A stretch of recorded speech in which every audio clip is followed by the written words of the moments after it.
Hi guys, welcome to the latest podcast of YarninBlak. Today I've got a great mate of mine on, Tom. I'll introduce you to Tom in a second. But first, I'd like to acknowledge the traditional custodians of the lands that I'm calling in from. I'm here in Balwyn Q on the land of the Wurundjeri people, and I want to pay respect to their elders past, present and emerging, and any other Aboriginal people that have joined us today, including my great guest person on today, which is Tom. How are you? Yeah, I'm great. Thanks for having me, AJ. Really appreciate it. No, it's an honour to have you on, man. But hey, for people that don't know you, who are you? Where you're from? So my name's Tom Phillips. I'm from Perth, Western Australia, living on Noongar Wadjuk land.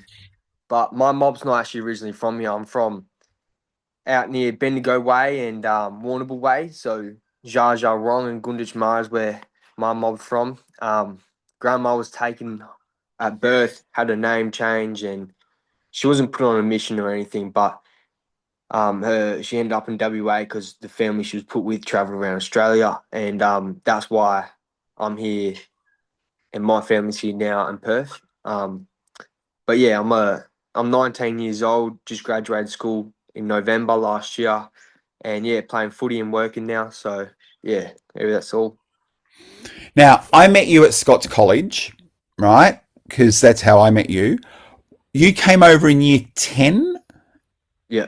From what was it like coming from a school in Western Australia, coming over to study in Melbourne? What was it like for you? Yeah, it was massive. Here in WA, there's a lot of people who put a big kind of accolade to it in Melbourne, in the schools in Melbourne, because they're obviously all over social media and stuff.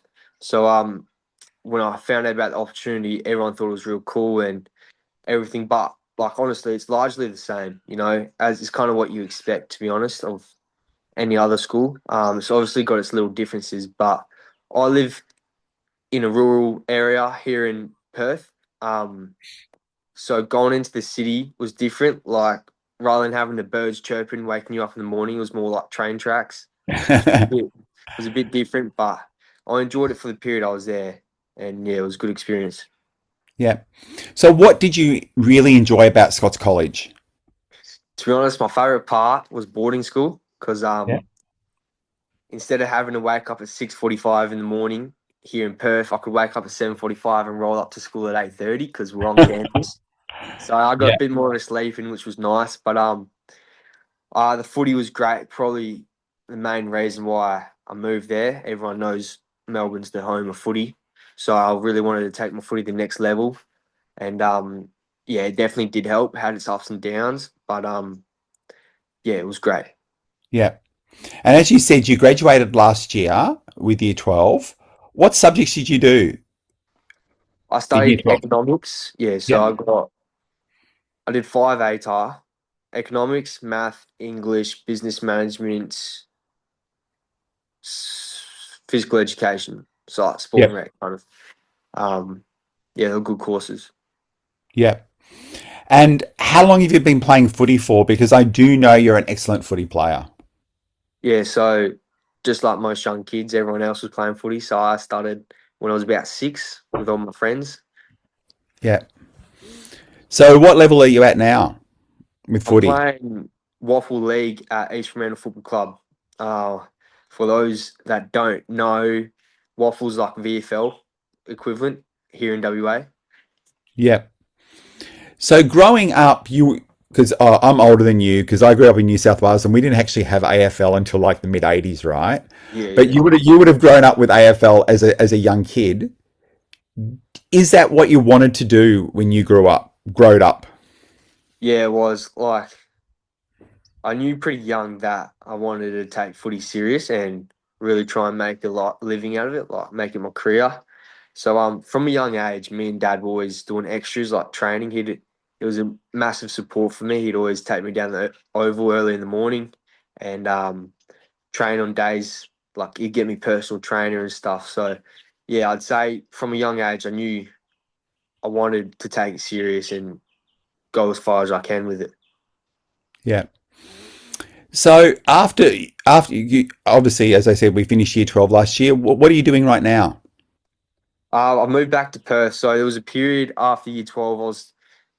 I was on the edge whether I'll stay in Melbourne or Perth because I had a contract with St Kilda VFL, and I stayed in Melbourne till about like a couple of days before Christmas, and I was renting out in Hawthorn, and I was Yeah. driving and working in a warehouse out in Keysborough, and then training VFL at night. So Wow. That's a lot of kilometers. yeah. So it was not a rough period. It was a good period, but I quickly come to realise that it was a bit too much. And if I really wanted to take footy serious and be able to do that 10th rep properly, then I need to have a bit more of a balance. And when I got back to Perth, I finally realised that I wanted to stay here. And now here in Perth, I started my own landscaping business, Yeah. which has been a great experience. It's been like a couple ups and downs and lost a little bit of money, earned a bit of money, but it's been a great experience. Like I get to work for myself, which is the number one thing, which helps me with my footy because footy's full on at the moment. And luckily enough, at WAFL level, you do get paid as well, so that helps. And yeah, so I've been on the tools a little bit and on the oval a little bit, so it's been good. Yeah. Cool. And what's your business name? Back to best property services. Like Awesome. back number two best property services. Cool. If you Yeah. give me all the details, I'll pop it on the YouTube so people can actually contact you. Yeah, sweet as. Yeah. So, do you ever catch up with any of the boys from Scotch? Yeah, so when I was in Melbourne, I was we all caught up for a dinner and a feed before before I went back to Perth, which was probably it was the last time I got to see the boys. But I'm always on social media messaging them and stuff. We're a close group, you know, so we're always chatting and stuff. We got group chats and whatever. So yeah, I wish I could see them more often though, I'll be honest. I miss them. Yeah. And I think I will, and I'll be honest with you, the group that you were with, because I've been with Scotch College now for 10 years, the group that you had was probably one of the closest groups in terms of the way you guys gelled really well together. Yeah, like I was only there for 3 years, but speaking of Rob and stuff, he reckons the same. So, and I know we were a close group, so yeah, I'm not surprised. We were all very tight. Yeah. And you guys were the first dance troupe that came out of Scots College as well. Yeah, no, that's a very special moment. That's a proud moment. I always hold that dearly in my heart. Yeah. And having the valedictorian night, which was the first in a 175-year history of Scots College, Yeah. to allow the first 8 or so minutes to be dedicated to uh, acknowledgement to country and then Aboriginal dance. Wow. Yeah, I hope it paves the way to more schools and Scotch to actually provide more time for the mob to do their thing because I know every person in that crowd loved it. Every person I spoke to said they loved it. And like it's just cool experience, you know. Everyone loves a bit of culture. So it was great. I hope it paves more of a path for people to do it more often. Yeah. Hey, a question for you. What makes you proud to be an Aboriginal man? Culture is huge. So from learning my grandma's story and the rest of her family story, you know, and the ancestry of everything that us Aboriginal people have been through, to go from where they were to where we are now is just huge. And to stay strong and still be proud of being a black fellow is just, you know, it sits heavily in my heart, and I'm sure it does for every other Aboriginal person out there. And that's why I want to keep educating people and showing people what culture is and stuff like that. It means a lot. Yeah. So, do you have any Aboriginal role models, either growing up or now, that you admire? Yeah, so initially when I was young and I heard about Eddie Marbo's story, he was always sort of a key figure I looked at. And then the usuals like Nicky Winmar, he's obviously a huge role model in footy, and Michael McLean, Magic McLean. I always like to look up to those two, but one stood out to me a lot. His name's Roger Hayden. He's also ex-AFL player, but he is the coach at the Dockers NGA, like the Dockers Aboriginal Academy. And yeah, he's taken me under his wing a little bit and helped me out in areas that no one else has. So I always look up to him as a real role model of mine, and I like to sort of model my integrity and personal behaviours outside of footy when no one sees off him because he's a great person. Yeah. Yeah. What qualities do you see in Aboriginal leadership? And how would Right. you like how would you like to be able to be an Aboriginal leader for people to look up to you? I think I don't know how to put it in a couple of words, but when I think of Aboriginal culture, I see how respectful it is to the land and the people on the land. I think that's amazing. Like we see sort of land getting abused these days, and a lot of cultural sites getting wrecked and people littering and stuff. And I just love the respectfulness of Aboriginal culture when it comes to land and how we respect and give back to land and community and all that stuff. So I think that is something could be more introduced into Australian community. And in my experience of leadership roles, I love to kind of give my 2 cents on how we can improve in those areas. So that's what I really see in Aboriginal leadership and community and stuff. Yeah. Yeah. Now, going back to school before you went to Scots College, how much Aboriginal studies did you do growing up before you got to Scots College? And then what was the Aboriginal experience at Scots College and how did it differ? Yeah, there wasn't much. Like the only time I remember Aboriginal education, like through the schooling system, was in primary school. That's when we had a mob called the Muddage Mob come and dance and teach us and paint for us at primary school. But other than that, like kids were only young then. Kids don't really understand culture at that age, but it's good to introduce them. But I think in high school there wasn't any of it, like at all. I reckon not once in my old high school that culture was taught and shared. Well, it could have been once or twice, but it wasn't significant enough for me to remember. You know what I mean?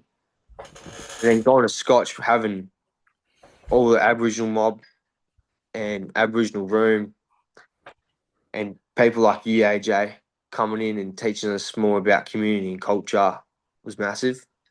Because for us, for the kids who went to my high school, if they want to learn about culture, they would have had to seek it out externally from school. Whereas, like, I knew culture, but not a lot of other people did. Yeah. And I hear people and kids talking in the yard at recess and lunch about stuff they're not educated on. And not that it annoys me because they're not educated, but like I wish they were or had more access to being educated, if that makes sense. So, Yeah. like, being at Scotch and me personally getting more educated because being around mob so much more was great. So yeah, Yeah. What other things do you enjoy doing outside of footy? I love camping. So I like going out in the bush and really putting the phone away. To be honest, going somewhere there's no internet because I've been trying to get off social media and stuff is more and more because I just think it's good to be grounded a bit more. You know what I mean? So I like going out bush, having a fire. Sorry, that's just a dog. Yeah, that's all Uh, right. and surfing. Surfing's one I don't get to do often because I just feel like I don't have time, but I absolutely love it when I'm out in the water. There's something about the calm, still, peaceful water that I just love. It's good. Yeah. So how far away from you are you from the water from where you are now? Closest beach is probably about half an hour, 25 Okay. minutes. Oh, So not too not far. too far, but not at my front door either. Yeah. Yeah. Question, where do you see yourself in 10 years' time? What would you like to be doing? 10 years' time, I want to be really wealthy and I want to be working for myself. I have big aspirations of building like a business or a brand for myself and bringing in as much mob as I can with and Yep. doing it that way. Yeah, and also I do see footy in my future somehow. Even though it didn't work out for me in my draft year, it's not something I'm going to give up on. But I do see myself working for myself and being financially free. Yeah. Was it hard to walk away from the opportunity of being drafted in Melbourne? Yeah, it was. It was a pretty stressful period for myself. To be honest, to the lead up to the draft, I probably turned into a bit more of a shit person because I was just stressed out. All I could think about was the draft, and I was kind of not doing what I normally would do, if that makes sense. So it Yeah. was hard, but like I accepted it and I took the positives out of it. And I don't like to give up, so I just keep working as hard as I can and look forward to this year and next year or the year after, whatever happens. So Yeah. yeah, it was hard. For people that don't know, what is the draft process? Like, if you want to be drafted, what is it that you have to show, or what's the process of being drafted? Yeah, so first of all, you've got to play representative footy. So in each state and territory, there's like a representative team for the area you live in, and you got to make that team and play well. And then state teams and other things like Victorian state team, WA state team, South Australia state team. They all play each other in a carnival, and it's a great opportunity for recruiters of AFL clubs to come and watch the best talent in the country play each other at once. And then off that, if a AFL club likes what they see in you, like you're a great footballer, they'll come and interview you. And then based off that, they'll then differ whether they want you or another player, this player. And then there's this thing called a combine. It's a testing day where all the best players get invited from the club. There's probably be close to 100 people out of the whole country get invited to this combine. And they do things like a 2 kilometer run trial, 20-meter sprint, vertical jump, agility test. And then based off those tests, they'll then decide whether they want you. And then on draft night, which is about 2 weeks later, your name will either get called out or it won't. And if it doesn't, then you just kind of go back to working and training at your local club. That's Yeah. kind of the gist. There's a lot that goes into it. But that's the gist of what happens. Yeah. So for people who work really hard and their name doesn't get called, it must be really disappointing because of all the work they've put into it. Yeah. Or have they not put enough work into it? Yeah, it's a great point because clubs and AFL recruiters try and decipher that. You can definitely, from a personality point of view, I feel like you can sometimes tell whether a person's just like naturally talented, but they don't work hard, and that's why they didn't get drafted, or someone's like really working hard, but they just don't quite have the second edge to get drafted. And honestly, in 3, 4, 5 years' time, the AFL clubs will realize who are the ones who worked hard and the ones who don't. Because if you're not working hard in an AFL club, you kind of get spat out after 2 or 3 years and your career's over. And the kids who work hard, they continue to work hard, and eventually it pays off. Like they might get drafted at 22 or 23, and since they've worked hard 5 years after they were 18, Yeah. they end up doing better because they know what it is like to struggle and, have to work a trade or go to uni and still perform at a very high level, Yeah. if that makes sense. That's how I see it a little bit. And that's the positives I try and take out of it. So, Yeah. And I yeah. think you raised a good point there about the even if you're doing AFL at a top league, you still need something to fall back to because your AFL career doesn't last forever. Yeah, you're right. There's a crazy statistic, and don't quote me on it, but it's something like No. this. Average AFL career is 3 years long and 15 games. So if you're below average, you're playing for a year or two. Yeah. And if you're above average, you could be playing for 10, 15 years. But if you're average, 3 years and then you're done, and that's obviously not enough to live on. So you've got to have something else in your back pocket to continue once AFL is over for you. Yeah. Good looks and some sponsorships Yeah, might come in handy. yeah, you're right. All right. Yeah. Um. So what's your plan for the next 12 months?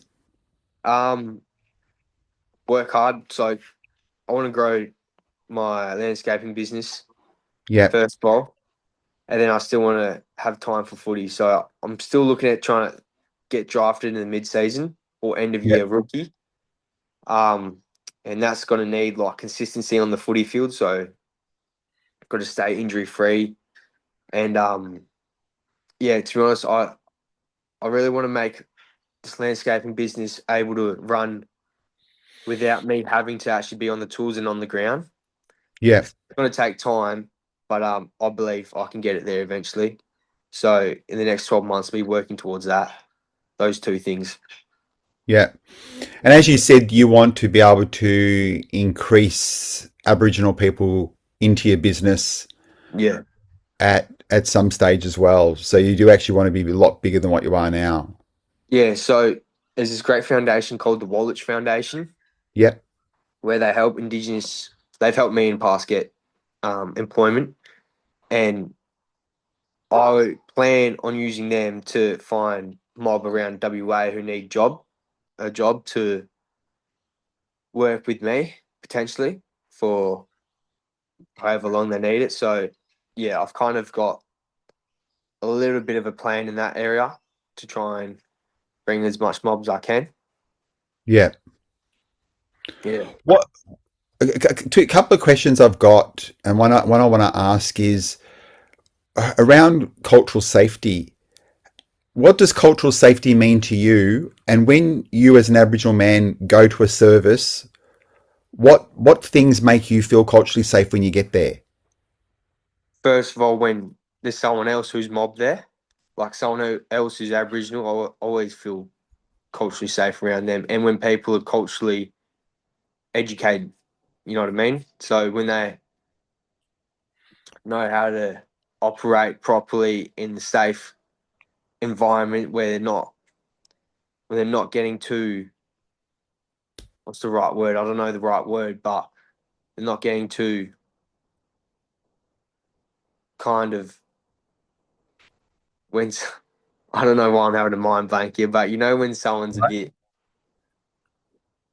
well, Well, like people are when a bit scared of, but people are often turning up being scared a little bit because they don't know what to expect and how, if I yeah, acknowledge my Aboriginality, how's it going to be seen? How's it going to be viewed by other people?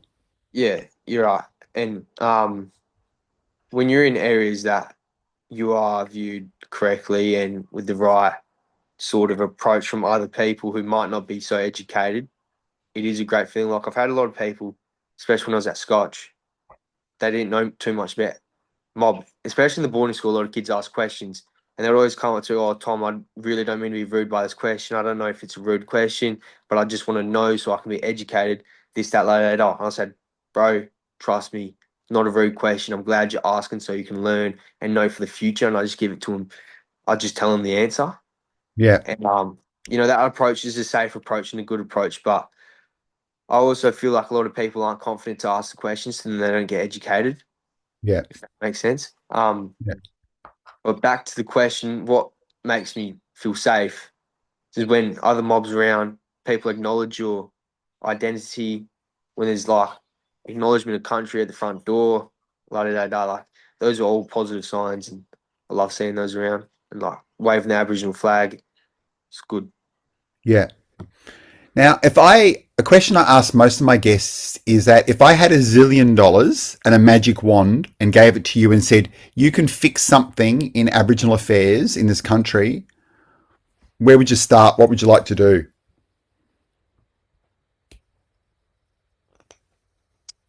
I'd love to.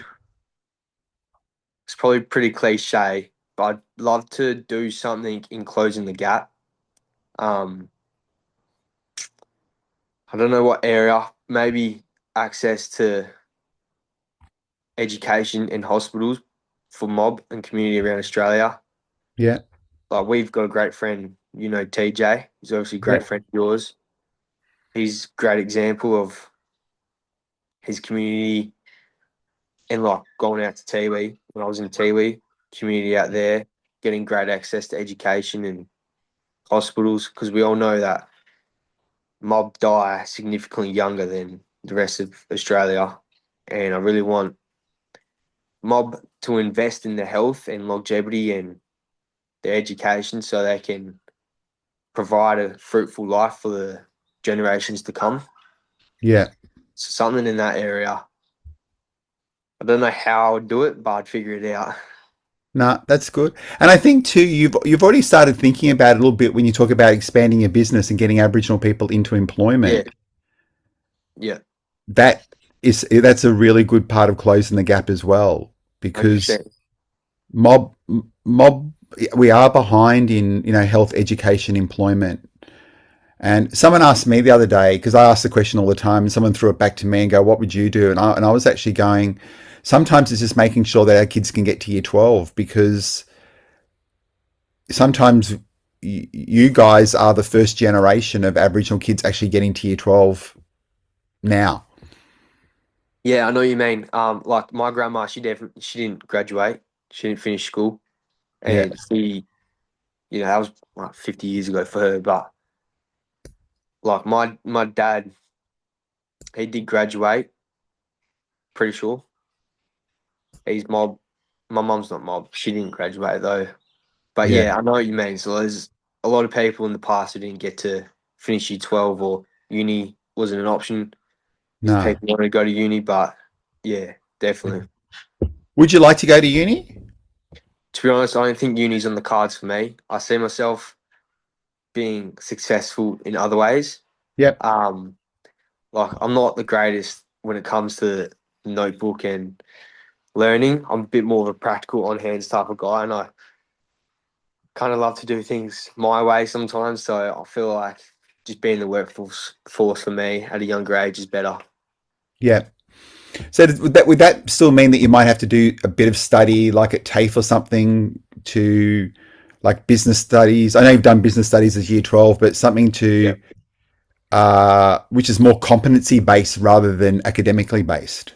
Yeah, so that is something I've been looking into, because I've been trying to I've been looking into getting different certificates for different courses to just have in my back pocket if I ever needed it. And TAFE is a great avenue. It's like one day a week, a lot more hands-on practical stuff. So yeah, I potentially would, but right now I'm not. No. And that's cool. You've got a whole lifetime ahead of you, man. You Yeah, really do. You're 19. And I always say to people, if you've got a dream, go for it. yeah. But I want to ask you a final question: is what would you like people to walk away with from our yarn this afternoon? Like a piece of advice, or Yeah, like piece of advice or any comment that you'd like people to walk away with. I like I would like people to walk away and just be kind. I think we need a lot more kindness in this world. It's already a harsh and cruel place, and I feel if everyone gives a little bit more kindness, we all can come together and be a bit more of a whole, a bit more of a community. So yeah, kindness. Awesome. Hey, I want to say thank you for joining me, but I also want you to know how much I do love and respect you. I remember you as that year 10 student Yeah, that rocked up at Scotch College looking a little bit lost and yeah, confused when you first arrived, because I'm pretty sure Scotch campus was probably bigger than your whole bigger than bigger than the whole suburb that you actually lived in yeah. You're right. when you arrived. And look, I'm really proud of the man you've become today. Thanks, AJ. I got all the love for you too. I really appreciate you being in my back corner the whole journey, and yeah, you've definitely helped me lots. Yeah, and you know I'll always be here anyway. Of course, of course. Yep. So, guys, I want to say thanks for Tom for joining us. So, thanks, Tom, for joining us. It was a great pleasure to have you on. There is a bit of a time difference. I record these at different times, and it's getting near 8 o'clock at night our time over here, but it's still like 6 o'clock Tom's time over there. So, Tom, thanks for joining us, and guys, I'll see you at the next podcast.